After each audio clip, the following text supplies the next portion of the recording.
Assalamualaikum warahmatullahi wabarakatuh. Alhamdulillah, pada kesempatan hari ini insya Allah kita akan membahas tentang muamalah Islam lagi. Dan pada kesempatan ini salah satu bab atau salah satu hal yang akan kita bahas adalah terkait bagaimana hukumnya kalau kita membeli barang secara online biasanya jadi itu, tapi dengan sistem atau barang yang kita beli itu secara mystery box. Nah, kira-kira seperti apa kan dalam pembahasan syariahnya, dalam bahasan muamalahnya secara Islam, apakah jual beli seperti itu dibolehkan secara syariah. Nah, pada kesempatan ini maka dari itu kita akan sampaikan ada beberapa hal yang perlu ditelaah. Kita lihat dulu faktanya. Yang pertama, seseorang menjual barang secara mystery box itu artinya mereka jualan barang tapi tidak jelas barang yang nanti dikirim itu seperti apa.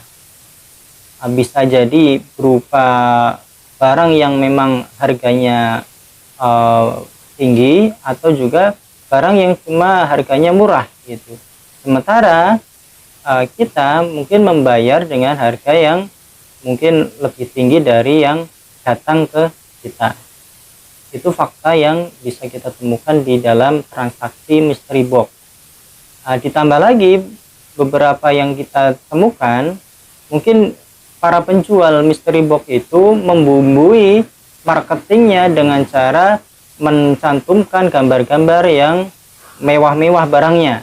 Misalkan HP, ada juga mungkin laptop, ataupun yang lainnya, sementara nantinya akan dikirim bisa jadi bukan itu gitu.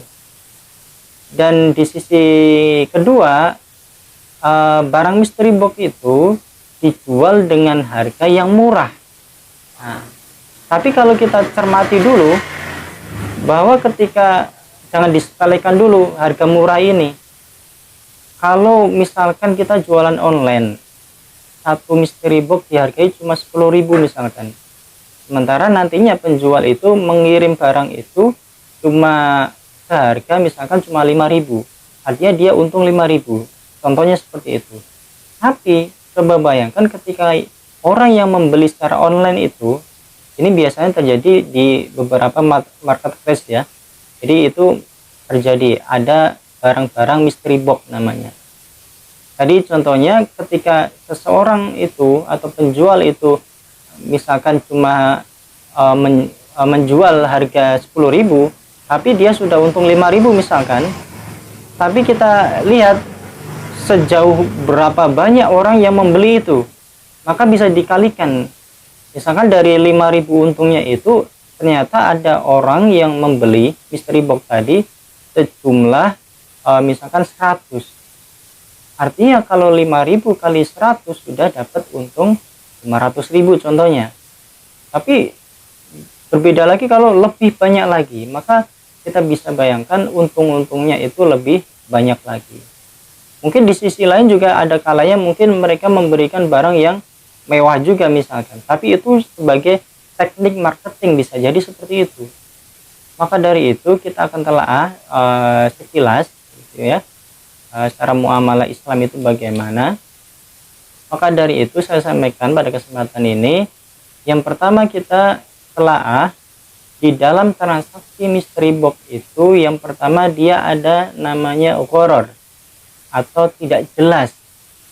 Tidak jelas ini artinya barang yang kita beli itu kita tidak tahu apa isinya, apa yang nanti dikirim oleh para penjual itu, apakah berupa barang yang kita inginkan atau justru malah kita rugi gitu atas transaksi yang kita lakukan.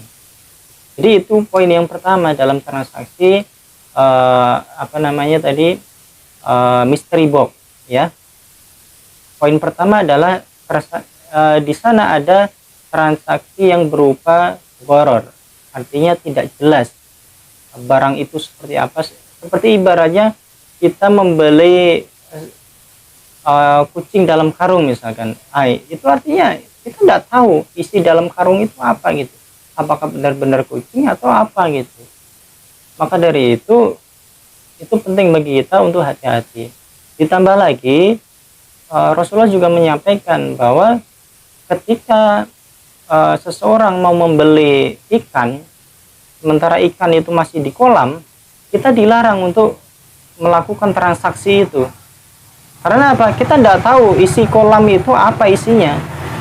Nah, ini bayangannya adalah kolamnya yang kita tidak lihat apa itu isinya ikan itu. Jadi airnya mungkin keruh gitu. Maka kita tidak tahu isi dalam kolam itu apa saja ikannya gitu. Nah, itu tidak boleh dalam syariah, tidak boleh. Itu termasuk gharar. Jadi itu poin yang pertama. Kemudian dalam transaksi muamalah secara mystery box ini, dia ada namanya judi atau maisir. Kenapa itu bisa terjadi?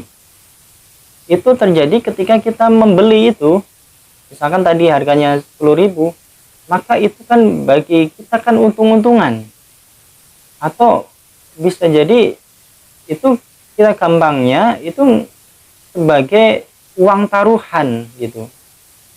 Kalau dapat keberuntungan maka dia dapat barang yang bagus, tapi kalau dia nasibnya kurang bagus maka dia dapat barang yang murah gitu. Artinya di sini uang sekalipun nilainya kecil mungkin, tapi itu terjadi juga sifatnya adalah maisir atau perjudian, untung-untungan. Jadi jangan disepelekan, sekalipun kecil, kalau itu termasuk judi maka itu sudah dipastikan berarti itu hukumnya haram gitu.